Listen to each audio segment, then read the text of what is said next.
తాకట్లో ఉన్న మీ బంగారాన్ని విడిపించి ఆ రోజు ఆన్లైన్ రేటుకి కొంటాం. Sharma gold company.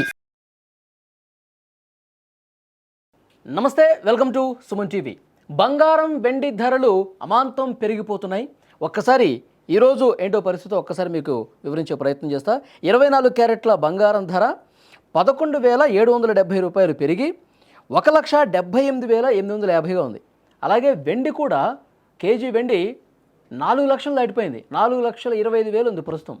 ఈ బంగారం వెండి ధరలు అమాంతం పెరగటాన్ని ఏ విధంగా చూడాలి, భవిష్యత్తులో ఎలా ఉంటుంది పరిస్థితి, దీనికి కారణాలు ఏంటి, తర్వాత తగ్గే అవకాశం ఏమైనా ఉందా, వీటన్నిటి గురించి మనం డిస్కస్ చేసే ప్రయత్నం చేద్దాం. బిజినెస్ ఎక్స్పర్ట్ ప్రశాంత్ గారు మనకి లైవ్ కాల్లో జాయిన్ అయ్యారు. సార్తో మాట్లాడదాం. ప్రశాంత్ గారు నమస్తే సార్. నమస్తే అండి. ప్రశాంత్ గారు, ఆల్ టైమ్ హైకి చేరిపోతున్నాయి సార్ బంగారం వెండి ధరలు. గతంలో ఎప్పుడు లేనట్లుగా ఒక్క రోజులోనే 10,000, వెండి అయితే 25,000 ఇలా పోతుండడంతో సామాన్య మధ్యతరగతి ప్రజలైతే అసలు కళ్ళు బైర్లుగా మీరు చూస్తూ ఉన్నారు. ఏంటి ఈ పరిస్థితిని ఎలా అనాలిసిస్ చేస్తారు? డెఫినెట్లీ మనము చాలాసార్లు చర్చించుకున్నట్టు గత 2 సంవత్సరాలుగా వెండి బంగారు పరుగు పెడుతూనే ఉంది. 2025 సంవత్సరంలో దాదాపు 75% రిటర్న్స్ ఇచ్చిన గోల్డ్, అలాగే 150% రిటర్న్స్ ఇచ్చిన వెండి 2026 మొదలు పెట్టంగానే మొదటి మాసంలోనే దాదాపు గోల్డ్ ఏమో 40% వరకు పెరగడం, అరౌండ్ 30% టు 40%, గోల్డ్ ఏమో 100%, ఆల్మోస్ట్ 2,30,000తో మొదలై ఈరోజు 4,30,000 అంటే దాదాపు 100% ఒక నెలలో పెరగడం అనేది ఇది ఒక అబ్నార్మల్ గ్రోత్ అండి. ఇవి చాలా ఫ్యాక్టర్స్, కానీ ఇంత స్పెక్యులేషన్ అయితే ప్రపంచంలో ఏ అనలిస్ట్ కానీ ఏ సంస్థ కూడా ప్రెడిక్ట్ చేయలేదు. మీకు సాధారణంగా గోల్డ్ టార్గెట్ ప్రైస్ స్పెక్యులేషన్ కాదు, అంచనా వేసే సంస్థ గోల్డ్మెన్ సాక్స్ అని మీరు వినే ఉంటారు, ఒక ప్రముఖ అంతర్జాతీయ మార్కెట్ రీసెర్చ్ ఫర్మ్ అది. సో వాళ్ళు కూడా 4,800 నుంచి 4,900 డాలర్లు పర్ ఔన్స్ అండి గోల్డ్, అంటే 28.5 గ్రామ్స్ ఒక ఔన్స్ ధర $4,800 చేరుకునే అవకాశం ఉంది. అది కూడా 2026 చివరికి. అది గోల్డ్ యొక్క అంచనా ఈ సంవత్సరానికి. అటువంటిది 30 రోజుల్లో $5,000 దాటిపోయింది గోల్డ్. వాళ్ళు కూడా సవరించుకున్నారు అంచనా, ఇంకా 5,200 అనుకుంటున్నారు. అది ఎంతకెళ్తుందో కూడా ఎవరు అంచనా వేసే పరిస్థితిలో లేవండి. ఇక సిల్వర్ గురించి నేను చెప్తాను, బట్ ప్రముఖంగా గోల్డ్ ఎందుకు పెరుగుతుంది అంటే మనం చాలా కారణాలు చెప్పుకున్నాము.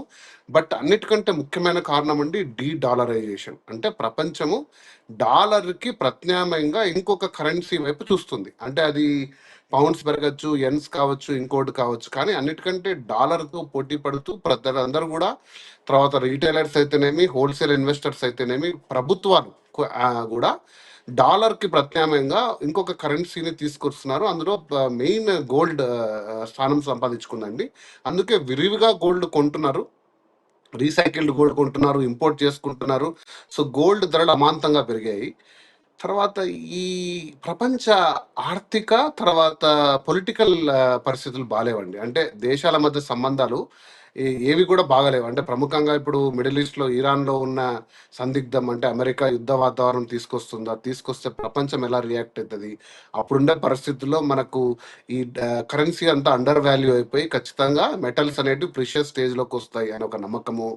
అలాగే డాలర్ బలపడుతున్న సంకేతాలు ఏవీ లేవు, ఎందుకంటే 4వ త్రైమాసికం వస్తుంది, ఇక వడ్డీ రేట్లు తగ్గిస్తారని, డాలర్ ఆధారిత పెట్టుబడులు అన్నీ కూడా కొంచెం తక్కువ రిటర్న్స్ ఇస్తాయి. కాబట్టి ఆల్టర్నేట్ ఏంటంటూ ప్రపంచం మొత్తం కూడా పరుగులు పెడుతుంది ఈ మెటల్స్ వైపు. సో ఇవి ప్రముఖ కారణాలు, ఇంకా చాలా కారణాలు ఉన్నాయి.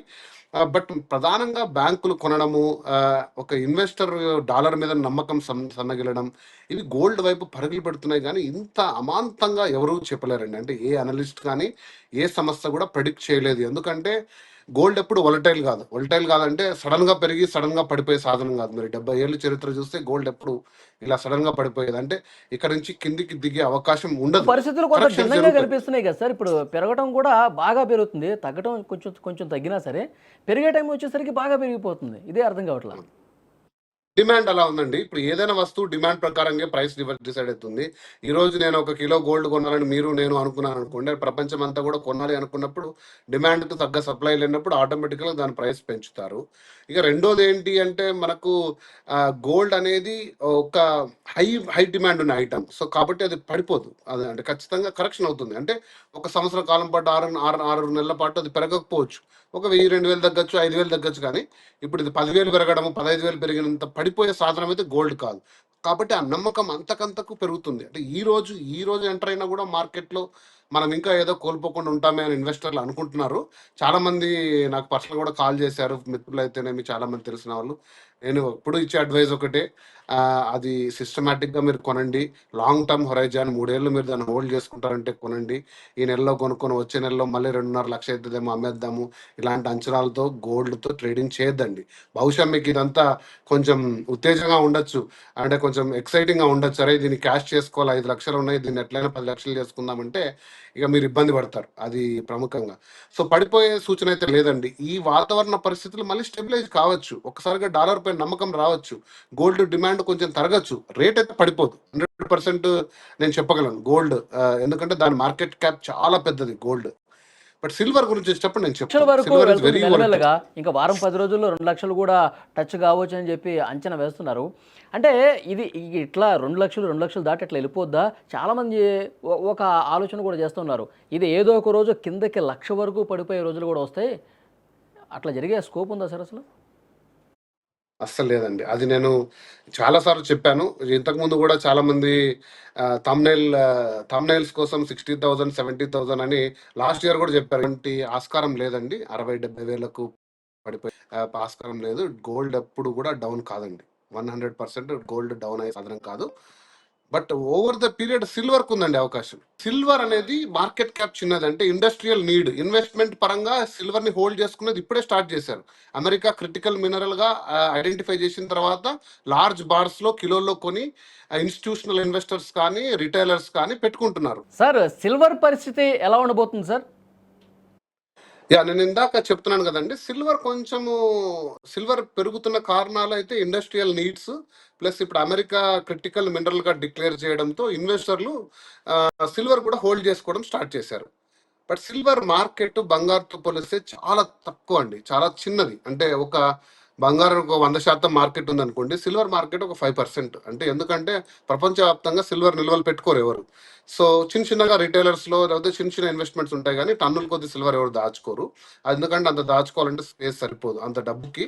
ఇప్పుడు మా ఫర్ సపోజ్ ఒక $1 బిలియన్ గోల్డ్ సేవ్ చేసుకోవడం ఈజీ, కానీ $1 బిలియన్ సిల్వర్ చేసుకోవడం కష్టం. సో కాకపోతే ఇండస్ట్రియల్ డిమాండ్ ఉంది. So solar panels, EV cars, EV bikes, electronic సాధనాలు, ఆటోమొబైల్స్, వీటికి డిమాండ్ పెరుగుతూ పోతుంది. దాని తగ్గ సప్లై లేదు సిల్వర్కి. సిల్వర్ అనేది బై ప్రోడక్ట్ అండి, సపరేట్గా సిల్వర్ మైన్స్ ఉండవు. సో అది జింకో, పలాడియం, కాపర్ లాంటి మెటల్స్ ఎక్స్ట్రాక్ట్ చేసేటప్పుడు ఒక బై ప్రోడక్ట్గా తీసుకుంటారు సిల్వర్ని. సో కాబట్టి సిల్వర్ డిమాండ్తో పెరుగుతుంది. ప్లస్ ఈ మధ్య క్రిటికల్ మినరల్గా అన్నారు. ఒకవేళ రిసెషన్ వచ్చింది, అనుకోని పరిస్థితి వచ్చింది, సిల్వర్ అమాంతంగా పడిపోయే అవకాశాలు ఉంటాయి. గుర్తుపెట్టుకోండి, బంగారుతో పోలిస్తే సిల్వర్కి ఎప్పుడూ ఒక వొలటాలిటీ ఉంటుంది. అంటే ఇప్పుడు అంటే అమాంతంగా పడిపోకపోవచ్చు, కానీ సిల్వర్ని మీరు అంతగా లాంగ్ టర్మ్ సాధనంగా చూడాలంటే ఒక 6 నుంచి 7 ఏళ్ళు సాధనంగా చూడమంటాను. బంగారు అయితే ఒక 2 to 3 years వరకు హోల్డ్ చేసుకోండి. సిల్వర్ మాత్రం లాంగ్ టర్మ్ బయటకు, ఎందుకంటే కొంచెం ఫ్లక్చువేషన్స్ గురైనప్పుడు ప్రైస్ కరెక్షన్ కిందికి కూడా వచ్చే అవకాశం ఉంటుంది. బట్ ఇప్పుడు పెరుగుతున్న వాతావరణం అయితే బంగారంతో పోలిస్తే అంత అంత నమ్మకం పెట్టుకునే వస్తువు కాదంటారు. లేదండి. హిస్టారికల్ కూడా సిల్వర్ చాలా కిందికి తీసుకుపోయిన రోజులు ఉన్నాయి. మీరు హిస్టారికల్ గా చూసుకుంటే సిల్వర్ పడిపోయిన రోజులు ఉన్నాయి. సిల్వర్ కి ఇది వరకు చాలా చిన్న మార్కెట్, ఇప్పుడు పెరుగుతూ వెళ్తుంది. కాకపోతే నేను నా అంచనా ప్రకారంగా సిల్వర్ కరెక్షన్ కి వెళ్తుంది, ఖచ్చితంగా వెళ్తుంది. అది 5 లక్షల దగ్గర వెళ్తుందా, లేదా 5.5 లక్షల దగ్గర వెళ్తుందో నేను చెప్పలేను, కానీ ఒక లాంగ్ కరెక్షన్ అయితే జరిగే ఆ అవకాశం హై ఉంది పాయింట్కి వెళ్ళి సిల్వర్. మళ్ళీ అమాంతం పడే ఛాన్స్ కూడా ఉండొచ్చు అంటారా? అమాంతం అంటే మనం అంత అంచనా వేయలేము, కానీ సిల్వర్ డెఫినెట్ గా 50% చరిత్ర పడిన మీరు ఇంతకుముందు సందర్భాలు కూడా చెప్పారు, ఉన్నాయి. దాని చరిత్ర పడిపోయిన దాఖలాలు కూడా ఉన్నాయన్న. 50% పడిపోయిన సందర్భం ఉందండి. సిల్వర్ హిస్టరీ ఉంది. సో గోల్డ్ ఎప్పుడు కూడా ఒక 5% కరెక్షన్ లో జరిగింది, కానీ సిల్వర్ 50% కరెక్షన్స్ జరిగిన హిస్టరీ ఉంది. అంత మార్కెట్ క్యాప్ లేదండి సిల్వర్ కి. ఇప్పుడు పెరిగింది. మరి అమెరికా డిక్లేర్ చేసినాక క్రిటికల్ మినరల్ గా హోల్డ్ చేసుకోవడం స్టార్ట్ చేసిన తర్వాత అది ఎంతకాలం ఉంటుంది, డాలర్ మళ్ళీ బలపడితే సిల్వర్ పై మోజు తగ్గితే, లేకపోతే ప్రొడక్షన్ పెరిగినా, రీసైకిల్డ్ సిల్వర్ పెరిగినా మళ్ళీ సిల్వర్ కొంచెం కరెక్షన్ అయ్యే అవకాశం ఉంది. కాబట్టి సిల్వర్ ఇన్వెస్టర్స్ మాత్రం కొంచెం చూసుకోండి. మీకు వీలైనంత వరకు సిల్వర్ని డిజిటల్ రూపంలో తీసుకోమని నేను చెప్తాను. నిపాన్ ఉన్నాయి, ఈటీఎఫ్ ఫండ్, కొన్ని ఉన్నాయి ఫండ్స్. సింపుల్గా మీకు కావాల్సిన రీతిలో ఇన్వెస్ట్ చేసుకొని మీ టార్గెట్ అంచనా వచ్చినప్పుడు హోల్డ్ చేసుకొని దాన్ని క్యాష్ చేసుకోండి. ఫిజికల్గా సిల్వర్ తెచ్చుకొని హోల్డ్ చేసుకొని దాన్ని మళ్ళీ లెండింగ్ కూడా ఉంది, ఇప్పుడు ప్లెడ్జ్ చేసుకోవచ్చు. కానీ గోల్డ్ చేసినంత ఈజీగా సిల్వర్ని ప్లెడ్జ్ చేయవు, అంటే అన్ని బ్యాంక్స్ అంత ఈజీగా తీసుకో సిల్వర్ని. సో ఏ రకంగా చూసినా కూడా మీరు సిల్వర్ అనే దాని మీద కొంచెం జాగ్రత్త వహించండి అని చెప్తాను. ఇప్పుడు జరుగుతున్న కారణాలు వేరే, పెరుగుతున్న ప్రైస్కి, కానీ ఇన్వెస్టర్స్ మాత్రం కొంచెం జాగ్రత్త వహించండి.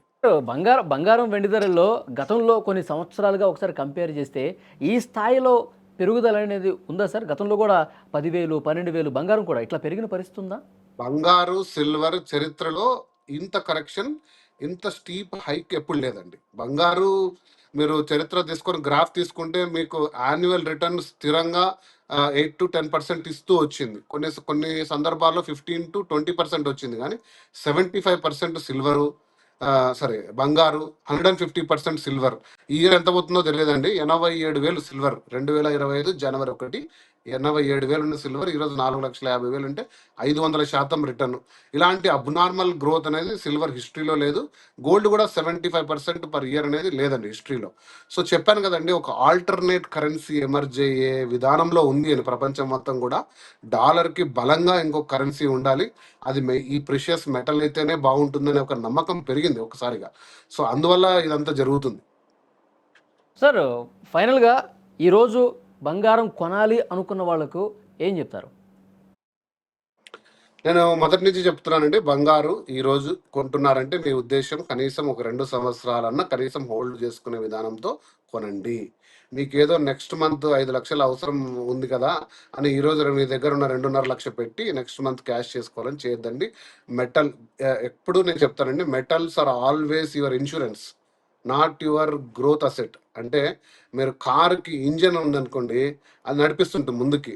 కారుకి ఇంజన్ లాంటివి ఇతర గ్రోత్ అసెట్స్ అన్ని కూడా, మీ మ్యూచువల్ ఫండ్స్, షేర్ మార్కెట్లు, ల్యాండ్ వాల్యూస్, ఇవన్నీ. కానీ బంగారం అనేది సీట్ బెల్ట్ లాంటిది, అది మిమ్మల్ని ప్రొటెక్షన్ కోసం వాడుకోవాలి మీరు ఇన్వెస్ట్మెంట్లో.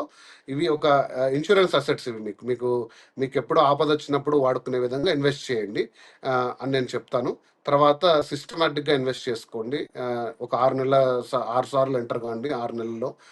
అది ఎంతైనా సరే, అది పెరిగినా తగ్గున్నా కూడా మీరు ఆ ఫ్లక్చుయేషన్స్ తీసుకుంటారు. 6 నెలల్లో మీకు కావాల్సిన మొత్తాన్ని ఇన్వెస్ట్ చేసుకోండి, స్థిరంగా పెట్టుకోండి, రిటర్న్ తీసుకోండి. నేను ఎప్పుడు ఇచ్చే సలహా ఇదే. వీలైనంత వరకు ఫిజికల్ గోల్డ్ కాకుండా ఈటీఎఫ్స్లో తీసుకోండి అని చెప్తాను. ఓకే, అంటే భారీ లాభాలు ఎక్స్పెక్ట్ చేసో లేకపోతే మన ఆస్తులు పెంచుకోవడం కోసం మాత్రం దీన్ని అట్లా చూడద్దంటారు, అంతేగా? అంతే, మీరు ఒక నెల 2 నెలల రేట్లు చూసి మీరు ఒక్కసారిగా ఉత్తేజం అయిపోయి మీ దగ్గర ఉన్న డబ్బంతా అప్పు తీసుకొచ్చి పెట్టిన వాళ్ళు చాలా మంది ఉన్నారండి. వాస్తవంగా కొద్దిమంది బెనిఫిట్ అయిన పరిస్థితులు ఉన్నాయి, కొద్దిమంది లాస్ అయిన పరిస్థితులు ఉన్నాయి. మెటల్స్తో అప్పుడు ఎలా ట్రేడ్ చేయకూడదండి. షేర్ మార్కెట్ అనుభవం ఉన్న వాళ్ళు మెటల్స్ మీద కూడా అలానే కొనేసి చేద్దాం అనుకుంటారు. కానీ అది ఒక డిఫరెంట్ టైప్ ఆఫ్ ట్రేడింగ్ అండి మెటల్స్. కాబట్టి మీరు కొంచెం జాగ్రత్త వహించండి. చాలా బాగా చెప్పారు sir. Thank you very much Prashanth garu. Thank you.